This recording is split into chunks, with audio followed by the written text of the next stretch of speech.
पुण्यातील जंगले महाराज रोडवरती श्वानप्रेमी जमा झालेले आपल्याला पाहायला मिळत आहेत आणि या ठिकाणी त्यांनी आंदोलन सुरू केलेलं आहे। डॉग वाचवा अशी ही त्यांची मोहीम आहे। आपण जर पाहिलं तर प्रतिकात्मक डॉग जे आहेत ते या ठिकाणी घेऊन आलेले आपल्याला या ठिकाणी पाहायला मिळतात। त्याचबरोबर काही डॉग जे आहेत तेही आणलेले आहेत। लहान मुलं यामध्ये सहभागी झालेले आहेत। जो कायदा आलेला आहे की भटक्या कुत्र्यांबाबत त्याला या सर्वांचा विरोध आपल्याला पाहायला मिळतोय। आपल्याबरोबर काही श्वानप्रेमी आहेत। काय तुमचं म्हणणं आहे, काय मागणी आहे? आंदोलन करताय तुम्ही, क्या कहेंगे? मैं ये कहना चाहती हूँ कि ये जो अर्थ है ये सारे जीव जंतुओं के लिए है, ये सिर्फ इंसानों के लिए नहीं है। भगवान ने बनाया है इन सारे जीवों को, हमारा कोई हक नहीं होता उनको उठा के कहीं और भी कहीं पे भी डाल दे और उनको मरने के लिए छोड़ दे। ये हक सिर्फ भगवान का है, इंसान का नहीं है। So we want justice for dog. आता isakal.com आहे देशातील नंबर 1 ची मराठी न्यूज वेबसाईट। प्रत्येक अपडेटसाठी isakal.com ला नक्की भेट द्या। Dogs of India, we want justice for Delhi NCR dogs. आपण जर पाहिलं तर या ठिकाणी हे सर्व श्वानप्रेमी जे आहेत ते जमा झालेले आहेत आणि त्यांचा विरोध आहे। काय तुमचं म्हणणं आहे? काय विरोध करताय? काय विरोध करताय? आम्ही ते काय जजमेंट दिलंय, आम्ही त्याचं Marathi very bad you talk त्यांचं मराठी चांगलं। सो जी जजमेंट पास केलेली आहे अगेन्स्ट स्ट्रे डॉग्स, ते म्हणतात की सगळ्या स्ट्रे डॉग्सला उचलून आपण शेल्टरमध्ये टाकायचं आहे।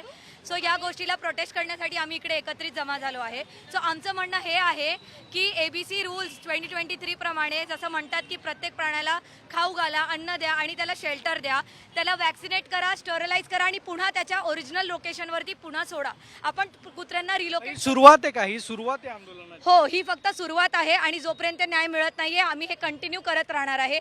आता जेवढे लोक जमा आहे ह्याच्या हजारो लोक जमा होते थोड्या वेळ अगोदर, आता लोक डिस्पर्स झालेली आहेत। सो तुम्ही असा नका विचार करू आणि हे फक्त पुण्यात आहे, आज PCMC मध्ये सुद्धा एवढाच मोठा मोर्चा होता। काय निर्णय झालेला आहे आणि काय सगळ्या श्वानप्रेमींचं म्हणणं आहे? मेहरबान उच्चतम न्यायालयाने जो निर्णय दिलेला आहे तो सध्या राखीव ठेवलेला आहे।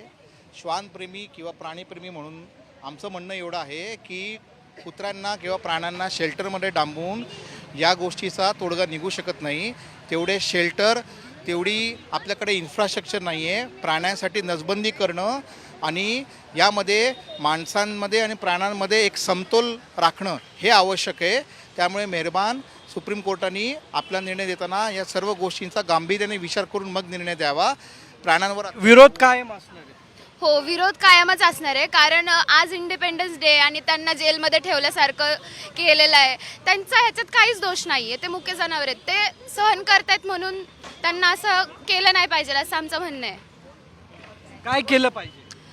माझं म्हणणं आहे की प्रत्येक सोसायटीने 2 डॉग अडॉप्ट केले पाहिजे, हे नेहमी म्हणते मी। आणि त्यामुळे एक तर म्हणजे ह्याच्यावरती सोल्युशन काय, लोक म्हणतात की सोल्युशन काय, तर प्रत्येक सोसायटीने 2 डॉग अडॉप्ट केले हाऊसिंग सोसायटीनी, तर हा बऱ्यापैकी हा प्रॉब्लेम सॉल्व्ह होऊ शकतो। इवन फंड्स पण नीट होतील, फंड्स पण एवढे यूज होणार नाही, डॉग्स पण चांगले केअर केली जाईल, मेंटेनन्समधनं त्यांची केअर केली पाहिजे, त्यांना घर, निवारा, अन्न, मेडिसिन सगळं मिळेल। म्हणजे तुम्ही कधीपासून याला सांभाळताय आणि आता अशा कुत्र्यांना सरकारने बंदी घातली? ओके, आता हा पण इंडीज आहे, मी पण रेस्क्यू केलं होतं। जसं की आत्ता आपण बघतो की विरोध चालता नॉन ॲनिमल सेटर्सपासून, तर तो मला पण याच्या वेळी होता। तर असंच ह्याला सांभाळले 5 ते 6 वर्ष मी 4 घरं बदललेली आहेत रेंटेड। म्हणजे हे लोक जे बोलतात ना की तुम्ही घर बदलून घरी आणून ठेवा, तर हे पॉसिबल नाही आहे, मी स्वतः हे सफर केलेलं आहे।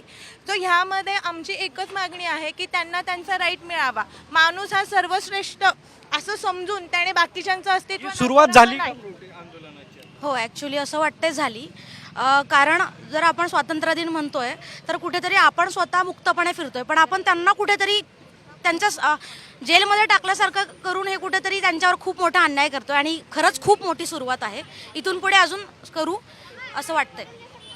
मला फक्त एकच म्हणायचं आहे की प्रत्येक व्यक्तीने या कुत्र्यांचा एकच दिवस अनुभवून बघावा, सकाळपासून रात्रीपर्यंत, की ज्यांना अन्न मिळत नाही, जी पाणी ही खूप मुख्य गरज आहे, पाणीसुद्धा मिळत नाही, पॉट्स हे जातात। तर मला फक्त एकच म्हणायचं की अरे तुम्ही एकदा त्यांचा दिवस जगून दाखवा आणि दुसऱ्या दिवशी सकाळी आमच्याशी बोलायला या। पण मग कोर्टाने असा निर्णय का घेतला?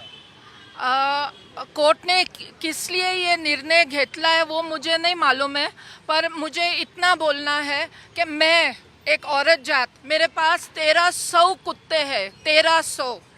मैं एक सेंटर और सब रास्ते के कुत्ते हैं, सब जख्मी बीमार कुत्ते हैं, और मैं एक औरत रह के इतना कर सकती हूँ जानवरों के लिए। तो ये जो भी वर्डिक्ट आया है ये बिल्कुल गलत है, ये जो है ये बिल्कुल गलत है। और हम लोग ये, तुम लोग एक्सेप्ट करेंगे? कोई ये कोई एक्सेप्ट नहीं करेगा ये वर्डिक्ट। ये कुत्ते लोग किसी को तकलीफ नहीं देते। मैं ये 19 साल से काम कर रही हूँ। तुमचं शेल्टर कुठं आहे 1300 कुत्र्यांचं? मेरा शेल्टर का नाम है mission possible foundation Poona. Poona में ये शेल्टर, रास्ते के पूरे जख्मी बीमार हमारे पास आते हैं और हम उनकी पूरा केयर करते हैं, समझे ना। और ये पॉसिबल नहीं है कि ये कुत्ते लोगों को, इतने हजार कुत्ते लोगों को उठा के कोई पण मग आत्ताच हा निर्णय का घ्यायला लागलाय? का घेते क्या सरकार अभी क्यों ले रही है निर्णय? ये मुझे ये बिल्कुल मालूम नहीं है सरकार ने ये क्यों ये लिया, पर ये जो हम भी काम कर रहे हैं ये सरकार का काम हम लोग कर रहे हैं। पण आता विरोध का असणार आहे? विरोध हा असणार आहे की त्यांनी सांगितलं शेल्टरमध्ये बंद करायचं. तर एखाद्या माणसाला कोविडमध्ये जेव्हा आपण शेल्टरमध्ये बंद होतो, आपण किती दिवस इरिटेट झालो होतो, आणि एवढ्या छोट्या शेल्टरमध्ये तुम्ही त्यांना ठेवणार, ते कसं काय तिथे राहणार बरं? तुम्ही राहू शकता का? माणूस जर गुन्हा करतो तर सगळ्या माणसाला तुम्ही जेलमध्ये टाकता का? नाही टाकत ना. मग एक कुत्रा जर चावला तर त्यासाठी तुम्ही सगळ्या कुत्र्यांना कसं काय बरं जेलमध्ये सारखं टाकणार? त्यांची लाईफ स्पॉइल हे करणार, खराब करणार तुम्ही?